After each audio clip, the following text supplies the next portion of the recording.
In this video, let's continue exploring all of the folders and files in our project. So now we have the controllers folder where we would be placing all the controllers.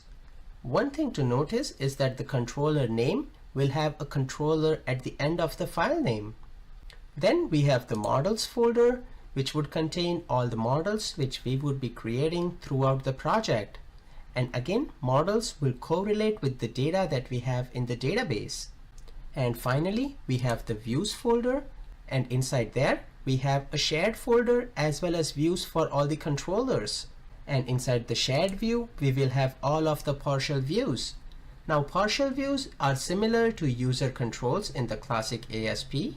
And other thing to notice is that there is an underscore in front of them. So this is just a naming convention. So if it's an underscore, it will be a partial view. Now the first view that you see is the underscore layout view, and it acts like a master page. So if you open this up, this will be a master page. You can select it when you're adding a new view. Now how will ASP.NET know that underscore layout should be treated as a master page?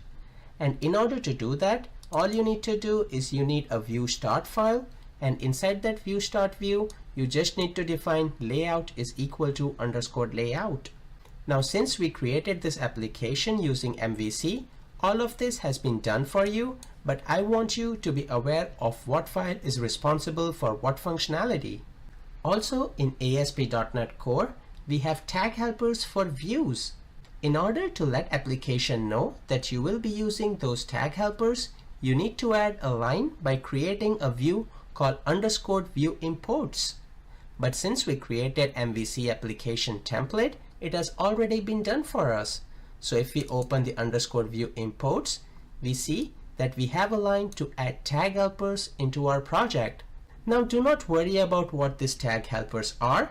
We will be taking a look at them in the upcoming videos, but I just wanted you to be aware of this file and what it is being used for. And then in the next video, we'll continue taking a look at the other files that are there in our solution.